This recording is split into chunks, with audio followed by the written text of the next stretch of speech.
Go to your kitchen. Turn on the tap. Just a little. The water comes out in a smooth, clear ribbon. It looks almost solid. You could practically photograph it and hang it on the wall. A perfect glass column falling down into the sink. Now turn the knob a little more. And a little more. Watch what happens. At some moment, you can see it with your own eyes. That beautiful ribbon breaks up.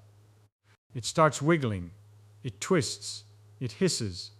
It turns into a jumbled, frothing, chaotic mess. The glass column shatters, right there in front of you. I want to tell you something that might surprise you. That thing you just watched, that little kitchen drama, is one of the great unsolved problems of physics. Not kind of unsolved, not mostly unsolved, unsolved. If you came to me and you said, Feynman, I have a pipe and water is running through it, and I want to know exactly when it will go from smooth to chaotic, and what pattern of swirls it will make, and where each little whirl will be at each moment, I would have to look at you, and I would have to tell you the truth. I cannot do it. Nobody can. You might think, well, surely the physicists have bigger fish to fry. Black holes, the inside of atoms, the origin of the universe. Why would anyone worry about water from a tap? Because here is the embarrassment. We think we are so smart. We have equations for quarks. We have theories that predict the behavior of galaxies. We can calculate certain properties of the electron to 10 decimal places. And yet something you can make with a garden hose in your own backyard, something you watch every time you wash your hands, defeats us utterly. This thing has a name. We call it turbulence. And today, I would like to take you with me on the hunt. Because the story of turbulence is the story of the smartest people in physics. For a century and a half, banging their heads against a wall. And that wall is still standing. So let us start at the beginning. What do we actually know? Here is the comforting part. For smooth, slow flow, the boring kind, where water goes gently through a pipe or honey drips off a spoon, we have got it. We really do. We solved that problem a long time ago. Picture honey dripping. Picture molasses in January, as people used to say in New England. The stuff barely moves. When it does move, it moves in neat, orderly layers. Each layer slides past the next like the pages of a book being fanned. The layer touching the walls of the jar barely moves at all. The layer in the middle moves the fastest, and every layer in between knows exactly what to do. We have a word for this kind of flow. We call it laminar, from the Latin word for thin sheets, because that is what it looks like. Thin sheets of fluid sliding past each other, very politely, very cooperatively. For laminar flow, everything works. We can predict the velocity at any point. We can calculate the pressure at any point. If I tell you the shape of the pipe and the thickness of the fluid and how hard you are pushing, I can tell you exactly what the flow looks like. Not approximately, exactly. It is a solved problem. The equations work. The predictions match the experiments. We put the thing to bed in the 1800s and went home. And for a long time, people thought all of fluid mechanics was like this. They thought if you could do laminar flow, you could do everything. Just crank the speed up or change the pipe, and the same equation should handle it. They were wrong, spectacularly wrong. Because something weird happens when you push fluids harder. They stop being polite. They stop sliding in neat layers. They start doing something else entirely. There was a man named Osborne Reynolds, an engineer in England, late 1800s. He was curious about this problem. When does smooth flow go bad? So he built a clever little apparatus, a glass pipe, water flowing through it. And here is the genius move. He injected a thin stream of colored dye into the water, right at the mouth of the pipe. So now you have got clear water flowing, and inside that clear water a thin ribbon of color snaking its way down the glass pipe. You can see what the flow is doing. At slow speeds, pure poetry. The dye ribbon goes straight down the middle of the pipe, does not wiggle, does not spread. A perfect colored thread hanging in the water like a pencil line. Laminar. Beautiful. Now Reynolds turns up the speed. Just a touch. The ribbon still holds. Still straight. A touch more. Still straight. A touch more. And suddenly, bang, the ribbon explodes. It bursts into a cloud of color that fills the whole pipe. It mixes, it churns, it does 1,000 things at once. Turbulent. Here is what got physicists excited. Reynolds did this experiment with different fluids. Water, oil, glycerin, different pipes, wide ones, narrow ones, different speeds. Every time at some moment the ribbon would break. And he noticed something marvelous. There was a number you could calculate from the speed and the width of the pipe and the thickness of the fluid. And when that number was small, the flow stayed smooth. When the number got big, the flow went chaotic, and the transition happened at just about the same number, every time, regardless of what fluid you used or what pipe you used. We call it the Reynolds number in his honor. It is basically a ratio. On the top, you have got the pushing forces, the inertia that wants to keep the fluid moving in a jumble. On the bottom, you have got the gentling forces, the viscosity that wants to smooth everything out. When inertia wins, chaos.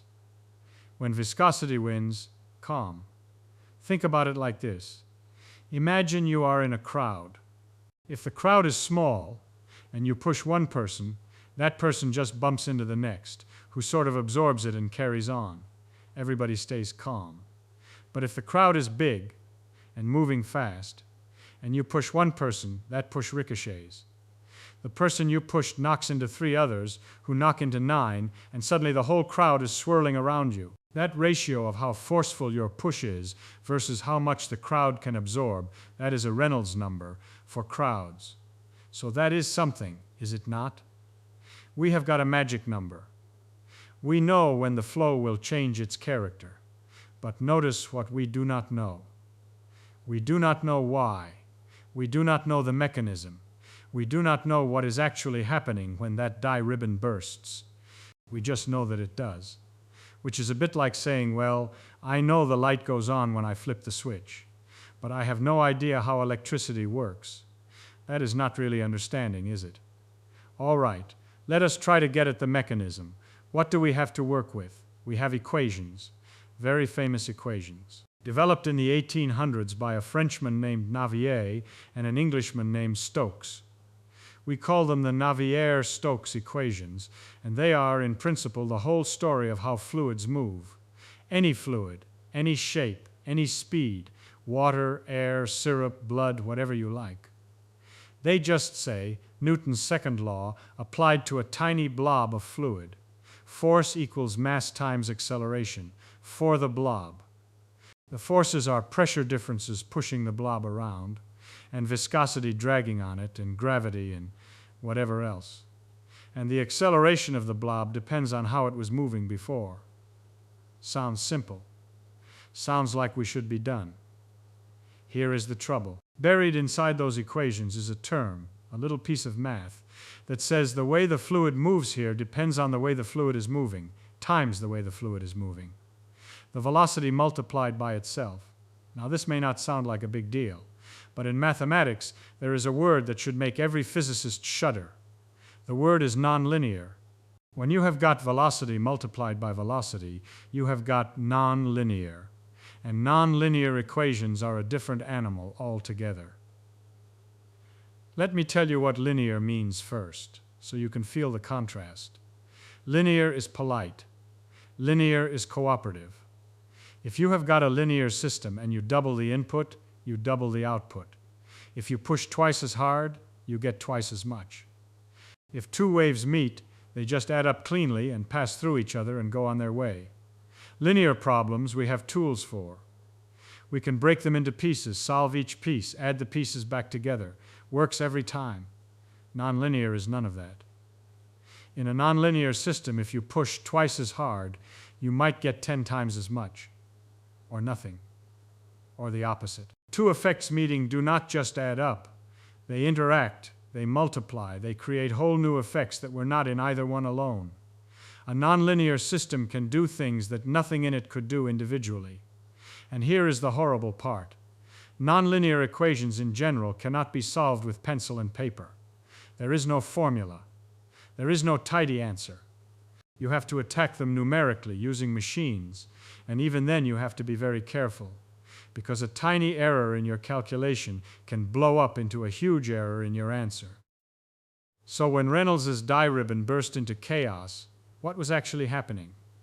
The Navier-Stokes equations were still running, the fluid was still obeying them, but the nonlinearity was now in charge. Every little wiggle in the flow was feeding other wiggles, and those wiggles were feeding more wiggles, and everything was shoving everything else around in ways that pencil and paper could not keep up with. We had the equations, we just could not solve them. It was like a detective who has the murder weapon, the fingerprints, the motive, and the opportunity, but somehow still cannot name the killer. All the evidence is sitting on the desk, he just cannot put it together. So we have our mystery. The equations work, but we cannot solve them. The Reynolds number tells us when chaos appears, but not why. We need more clues. Enter a fellow named Louis Fry Richardson, English mathematician, around the 1920s. Now, Richardson had a peculiar obsession. He wanted to predict the weather. Weather, of course, is just turbulence in the atmosphere on a vast scale. Wind eddies, storm systems, the whole business. And Richardson, in trying to wrap his head around it, came up with a picture, a way of seeing what turbulence actually is. He put it into a little poem, which I will paraphrase for you, because I think it is one of the great pieces of physics poetry. Big whirls have little whirls that feed on their velocity, and little whirls have lesser whirls, and so on to viscosity. That is it. That is the whole picture. What does it mean? Imagine a big eddy in a river, a nice fat rotating patch of water. Now, if you look closely at that big eddy, you see that it is not smooth. There are smaller eddies living inside it, feeding off the motion of the big one. And if you look inside those smaller eddies, you find even smaller ones, and smaller still, and smaller still. Turbulence, Richardson realized, is not one thing. It is a cascade. Energy gets pumped in at the largest scale, say a fan pushing air across a room, or wind blowing across a lake, and that energy starts in the biggest eddies. Then those big eddies break up into medium eddies. The medium eddies break up into smaller eddies. The smaller eddies break up into still smaller ones. And this continues down and down and down across a huge range of sizes, until finally you get down to eddies so small that viscosity, the molecular stickiness of the fluid, can grab them and dissipate them into heat. The motion stops being motion and becomes jiggling of atoms. Warmth. So turbulence is energy pouring down a waterfall of scales, from the big to the small, from order to disorder, from kinetic energy to heat. This is a beautiful picture. But look what it tells us about our problem. Turbulence is not a single phenomenon happening at one scale. It is a phenomenon that couples every scale together. The biggest eddies, the medium eddies, the tiny eddies, they are all talking to each other, all passing energy down the chain. If you want to describe the flow, you have to describe it at all scales at once. That is why the math is so ruthless. You cannot zoom in on just the big picture because the little picture is affecting it. You cannot zoom in on the little picture because the big picture is driving it. Everything is tangled up with everything else. There is no cleanest piece to grab. Around the same time, another marvelous thing happened in Germany with a fellow named Prandtl. Ludwig Prandtl. He was worried about a specific problem, about what happens to fluid right next to a surface, the skin of an airplane wing or the inside wall of a pipe. He realized that right at the wall, the fluid has to be essentially still because of friction with the surface. But a short distance away, it can be moving quite fast. So there is a thin layer right next to the wall, where the velocity changes from zero to fast over a very small distance. Prandtl called it the boundary layer. And here is what makes the boundary layer interesting. It is very often where turbulence starts. The steep gradient of velocity, the pile-up of motion right near the wall, is a ripe place for little instabilities to grow.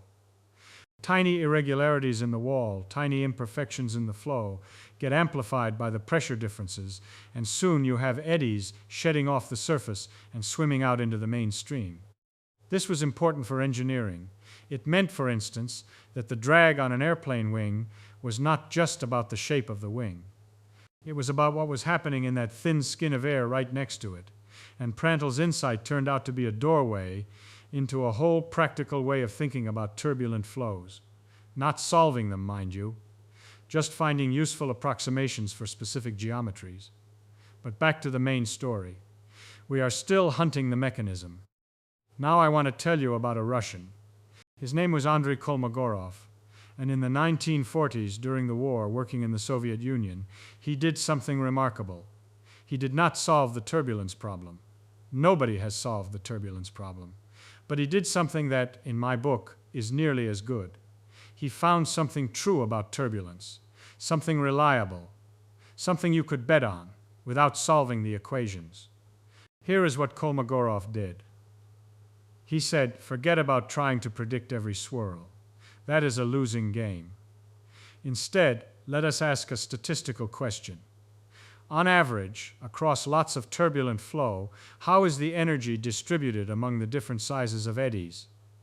How much energy is in the big ones? How much in the medium ones? How much in the tiny ones? And he reasoned, in this cascade that Richardson described, the middle of the cascade ought to be fairly universal. The big eddies, those depend on whatever is stirring the fluid. The tiny eddies, those depend on how sticky the fluid is. But the middle range, where energy is just being handed down from one scale to the next, should not care much about the details at the top or the bottom. It should just depend on how fast energy is flowing through the cascade. From that argument, and it really is just an argument, he does not solve any equations, he predicted a specific mathematical relationship. The amount of energy carried by eddies of a given size should follow a particular rule. The rule has a number in it. The number is 5 divided by 3, Kolmogorov's 5/3 law. And here is the miracle. When people started measuring real turbulence, water tunnels, wind tunnels, eventually even the atmosphere and the ocean, they found the 5/3 law. Over and over again. The air mixing in a storm, water in a pipe, smoke in a chimney, hot gas in stars even. The 5/3 law holds. It is remarkably universal. So you see what we have.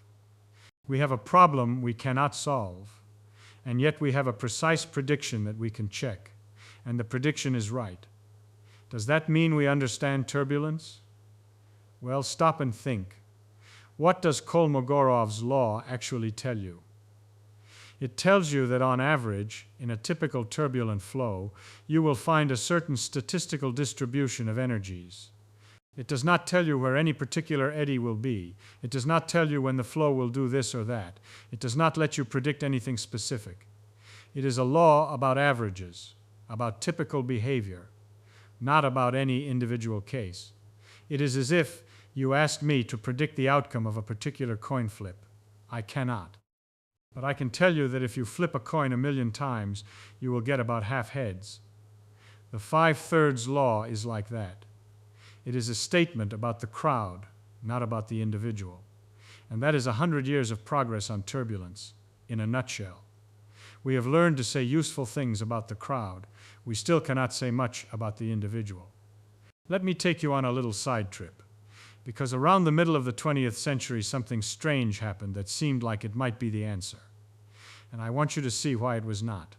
Quite. There was a meteorologist named Edward Lorenz. In the 1960s, he was trying to simulate weather on a primitive computer. He had a simple system of equations, only 3 of them, nothing like the full Navier-Stokes, that captured some features of atmospheric convection. He ran the simulation, got some numbers, wanted to continue the run, so he typed in the numbers from the middle of the previous run as a starting point. Hit the button. Walked off to get a cup of coffee. When he came back and looked at the results, they were completely different from the first run. same equations, starting from values that were, as far as he could tell, the same as before. Different answer. Lorenz tracked down the problem. When he had typed in the numbers, he had rounded them. He had used 3 decimal places instead of 6. Tiny change. Nothing more than a sliver of rounding error. But that tiny change, worked through the equations, had snowballed into a wildly different outcome. This was sensitive dependence on initial conditions. This was what eventually got called deterministic chaos. The idea that a completely deterministic system, no randomness, no dice, just clean equations, could nevertheless produce behavior that was effectively unpredictable, because the tiniest error in your starting point gets magnified without limit. Lorenz said it poetically. The flap of a butterfly's wing in Brazil could set off a tornado in Texas. Given enough time, given the right amplification, the smallest disturbance could grow into something enormous. When people heard about chaos, they thought, aha, there it is. That is turbulence. Turbulence is chaos, problem solved. But it is not. Or rather, chaos is part of the story, but it is not the whole story. Here is why. Chaos, as Lorenz discovered it, typically shows up in systems with a small number of variables, 3 or a handful. Those systems can behave in terribly complicated ways. But there is a limit to how complicated, because there are not that many degrees of freedom. You can plot the behavior. You can see the patterns. You can characterize the chaos. Turbulence has an absurd number of degrees of freedom. A turbulent flow has millions of little vortices, and each of them is a little dynamical system in its own right, and they are all coupled together. It is chaos at every scale, simultaneously, coupled to chaos at every other scale. Chaos gives you the fact that tiny changes grow. Turbulence gives you everything in the soup, all talking to each other at once. So chaos is a cousin. But turbulence is its own beast, bigger and messier. Chaos told us one important thing. We should stop hoping to predict specific outcomes of turbulent flows. Even if we had perfect equations, we would not have perfect predictions, because we never have perfect starting conditions. The butterfly always wins. But that does not explain turbulence. That just explains why we should not expect certain kinds of answers. So let us get to it. Why is turbulence unsolved? What is it about this problem that is so hard? We have been dancing around it, but let me try to say it straight. Turbulence is hard for 3 reasons, all operating at once. First reason, the equations are nonlinear. We have talked about this. You cannot break the problem into simple pieces because the pieces interact and create new things you did not have before. Second reason, the problem involves an enormous range of scales. We saw this in Richardson's cascade. The biggest eddies might be the size of a room. The smallest ones are a fraction of a millimeter, and everything in between is involved. If you want to simulate turbulence on a computer, you need a grid fine enough to catch the smallest eddies and big enough to catch the biggest. The number of grid points you need grows ferociously with the Reynolds number. For any reasonably sized real flow, it gets out of hand almost immediately. You would need computers bigger than all the computers on Earth strung together, running for longer than you have patience for, just to track 1 cubic meter of turbulent water for a few seconds. Third reason, sensitivity to initial conditions. Even if you had the equations, the grid, the computer, and the patience, you still would not be able to predict specific behavior for very long. 2 starting points that differ by a tiny amount will diverge exponentially. The butterfly problem, compounded by the fact that you have got a butterfly at every scale. Here is the crux of it. Any one of those problems would be tough. But all 3 together is catastrophic, because nonlinearity couples the scales, and the scales range over many orders of magnitude, and everything is sensitive to everything else. You have a problem where your intuition, your pencil and paper, and your computers all run out of road. Let me put it another way. In most of physics, we have a kind of trick. When something is hard, we find the right simplification. Ignore the small stuff. Average over the fast stuff. Focus on the dominant effect. Most of physics works because nature lets you do that. There is a hierarchy, a separation of scales, something you can safely throw away. Turbulence does not let you throw anything away. Every scale matters. Every detail feeds the whole. It is nature refusing to be simplified. That is why it is special. That is why it is hard. And so, when you ask me, Feynman, what is turbulence? I can give you some of Richardson's cascade, some of Kolmogorov's statistics, some of chaos theory, some of Prandtl's boundary layers. I can draw you a picture of eddies feeding eddies. I can tell you the Reynolds number at which a particular pipe will go turbulent. I can tell you the 5/3 law holds. I can help build you an airplane wing that stays in the air. But if you ask me, what is turbulence really? What is it doing? Why does water do this and not something else? Why does the transition happen at this Reynolds number and not that one? What is the structure of a turbulent flow? At every moment, everywhere. I do not know, and nobody does. I will tell you plainly. This is not me being modest. This is not a thing that will be solved next Tuesday if someone is clever enough. The best minds of physics have beaten their heads on this for over a century. It is a problem that may be with us for another century. It may be the kind of problem that requires a completely new way of thinking that nobody has invented yet. I do not know if I have ever given a student of mine more useful advice than this. When you run into turbulence in your career, do not expect to defeat it. Work around it, measure it, live with it, respect it. Now here is what is interesting. Despite all of this, we are not helpless against turbulence, not at all. Go to any airport, watch the airplanes take off. Every single one of those wings is designed in part to manage turbulence, the turbulent boundary layer of air sliding over the wing. Engineers did not solve turbulence, but they found ways to tame it enough to fly hundreds of people across the ocean. They did it with experiments, with wind tunnels, with scaling laws, with rules of thumb. They did it with engineering. Or think about a pipe carrying oil across the desert. The engineers who designed that pipe had to know, within reason, how much pressure it would take to pump a certain flow rate. They could not solve the turbulence in the pipe. But they had formulas, semi-empirical, derived from hundreds of experiments, that let them predict the flow to within a few percent.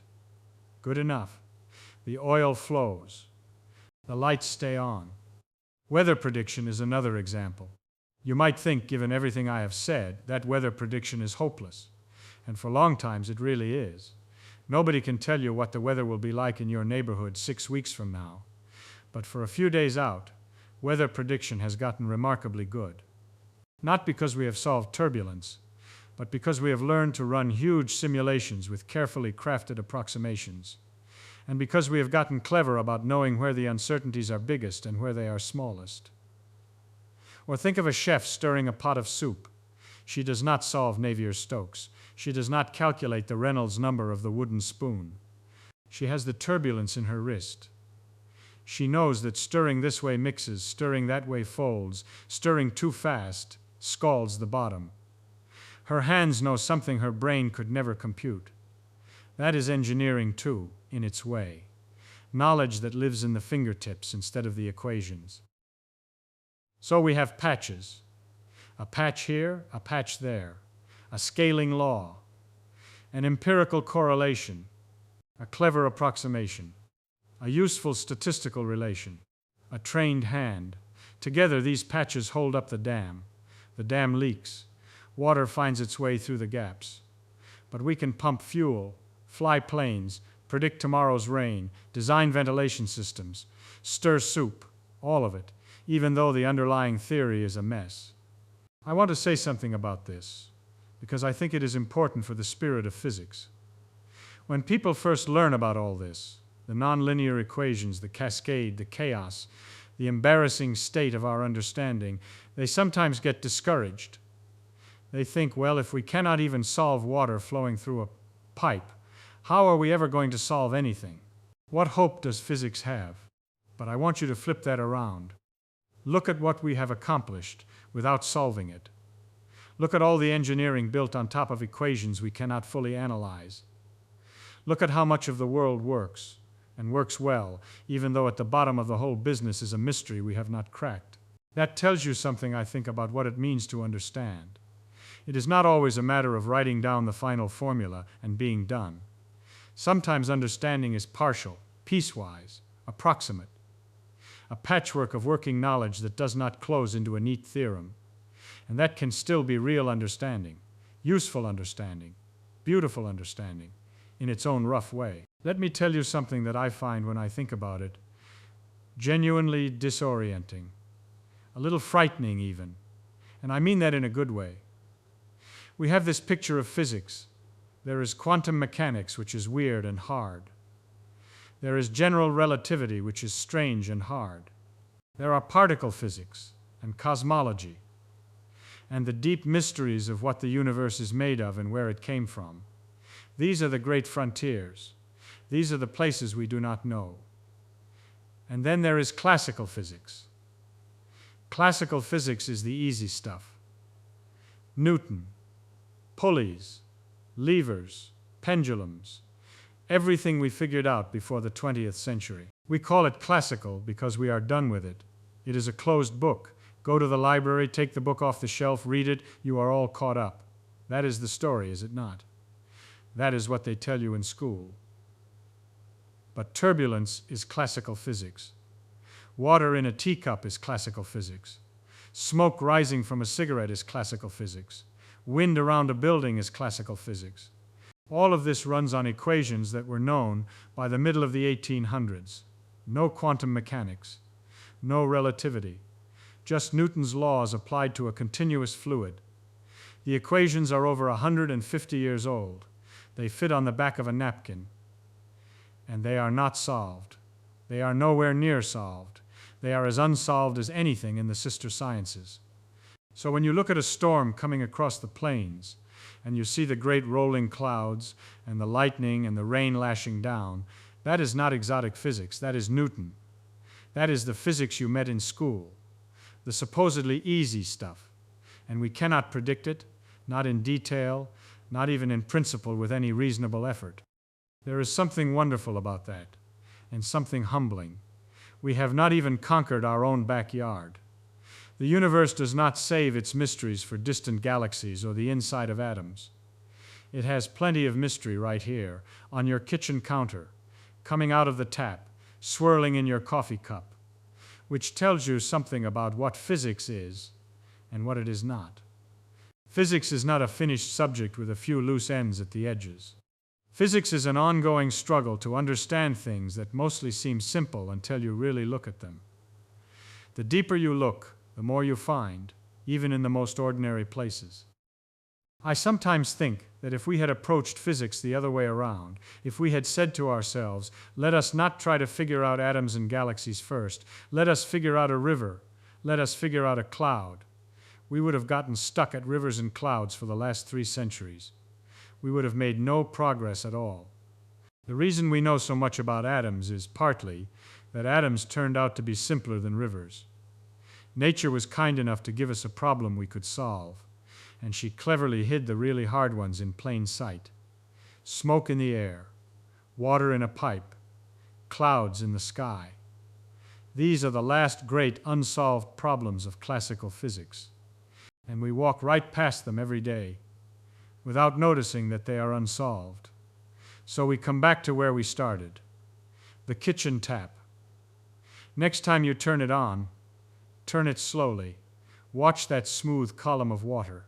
For a little while, things are predictable.